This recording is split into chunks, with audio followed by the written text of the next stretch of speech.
Tsy alalavitra an'izay vaovao izay isika omaly no notokanana tamin'ny fomba ofisialy ny foibe mapatsy herinaratra ao amin'ny renirano iray na ilay antsointsika hoe microcentral hydroélectrique tao Anjenjimo no nanatanterahana ity fotodrafitrasa ity nandritra ny fanehoan-kevitry ny filoham-pirenena Andriamatoa Rajaonary Mampianina nanambarany vavonina ny ampandroso any Madagasikara indrindra ny sehatra ara-toe-karena ny filoham-pirenena.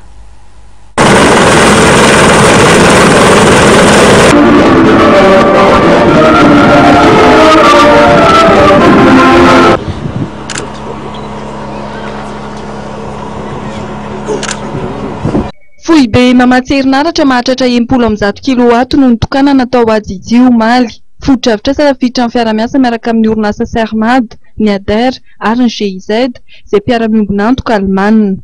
Nandritra ny lahatoenina taona dia nanamafy filoham-pirenena Hery Rajaonary Mampianina fa azo ny anjarany amin'ny famatsiana ny herinaratra amin'ny faritra rehetra manerana Madagasikara. Vonina ihany koa ny tenany amin'ny fampandrosoana ny firenena.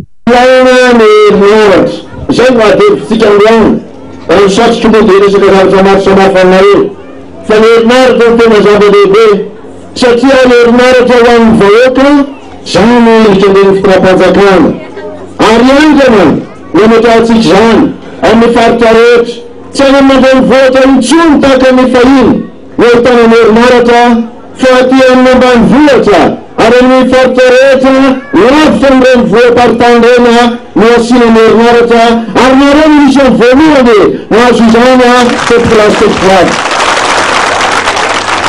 manaraka ny fenitra izay misy amin'izao fotoana izao sady kendratsika eo amin'ny avy ny fametrahana izany herinaratra eto aminareo ary amporisiana indrindra ny velaran'ny orinasa maro samihafa izay mampiasa reny herinaratra ireny. I amporisiana indrindra koa ny velarany amin'ny lafiara sosialy, ny velarany amin'ny lafiara mpanabeazana amin'ireny fampiasana herinaratra ireny satria na ny radio, na ny televiziona, na ny telefona dia miakina amin'ireny herinaratra ireny.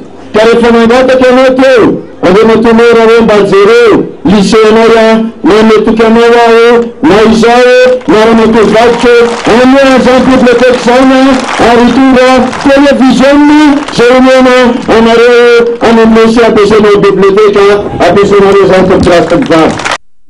Tao anatin'izany ihany koa dia niantso amin'ny fifanomezan-tanana hatrany amin'ny fampandrosoana ny filoha Hery Rajaonary Mampianina ialana amin'ny adiady politika.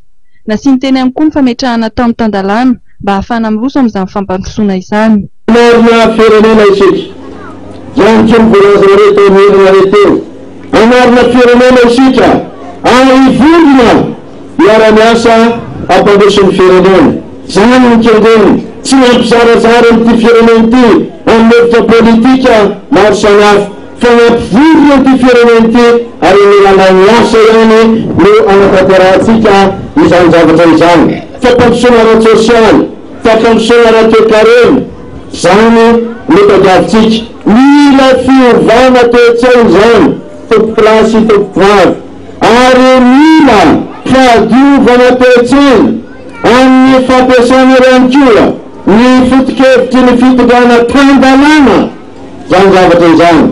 Izany no mahatonga raha ndresaka ny accident teo andre matonera oza hoe kafe tsy fanajana an'le lalàna ndreny tena mahatonga an'izany matetika tsy fanaran-dalàna ndreny tena mahatonga an'izany matetika ka lasa miaina no manefa amin'izany zavatra ohatran'izany lasa ny vahoaka no manefa amin'izany zavatra izany ka androany dia manetana anareo mpitondry manetana anareo vahoaka mba hiaraka mametraka an'izany fitondrana tan-dalàna izany fa tsy misy eo ambony lalàna fa eo ambany lalàna daholo na mpitondra na ny vahoaka entina maro sa tsy maro zavatra.